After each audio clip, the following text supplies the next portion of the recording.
Assalamualaikum warahmatullahi wabarakatuh. Jemaah rahimakumullah, keadaan setiap orang seringkali berubah. Tidak ada semua orang baik, tidak ada juga semua orang buruk. Semua menjadi sunnatullah.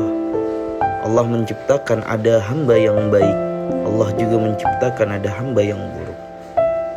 Demikian pula orang yang seringkali berbuat maksiat pada suatu kesempatan akan tergerak dalam melakukan kebaikan, karena tidak boleh menghakimi seorang bagaimanapun dalam keadaannya. Tuhan maha berkehendak dalam membolak-balikan hati. Allah yang memiliki hati kita, memiliki kuasa untuk membolak-balikan hati kita.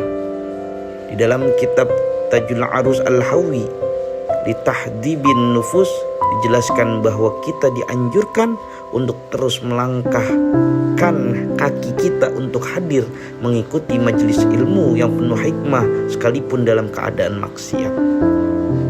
Ibnu Athaillah menjelaskan sebagaimana dalam teks dalam kitab tersebut, la yafutka majlisul hikmati walau kunta ala ma'siyatin fala taqul mal faidatu fis sima'il majlisa wala aqdiru ala tarkil ma'siyati bal ala rami ayyarmiya fa illam yakhudil yawma yakhudu ghadan walau kunta kayyisan fatanan lakanat huququllah indaka ahda min hududin nafsika.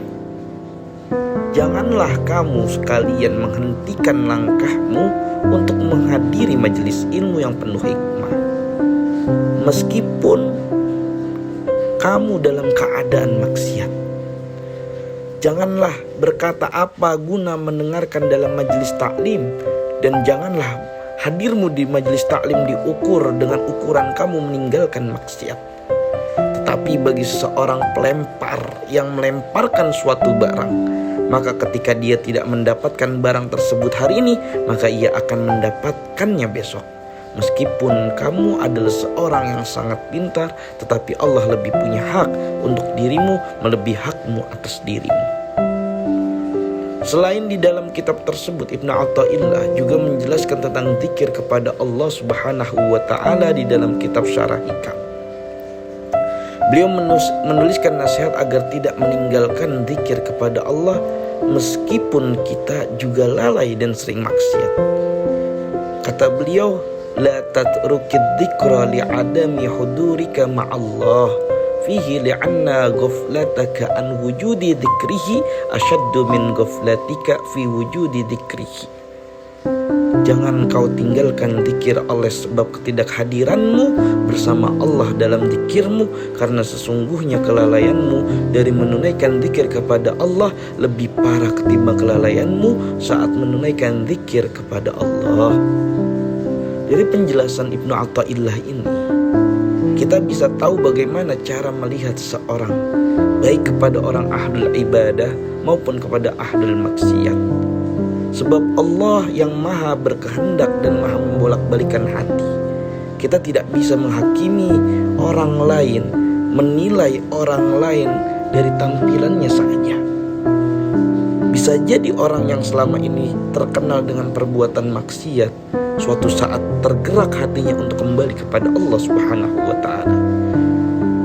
Dengan begitu, meski sering berbuat maksiat, harapan mendapatkan rahmat dari Allah Subhanahu wa Ta'ala tidak boleh hilang sama sekali. Tapi meskipun demikian, bukan berarti pula menyepelekan perbuatan maksiat. Menjauhinya adalah suatu kewajiban, tapi ketika tergelincir khilaf berbuat maksiat, tetaplah mempunyai harapan mendapatkan rahmat kepada Allah Subhanahu wa Ta'ala. Wallahu a'lam bishawab.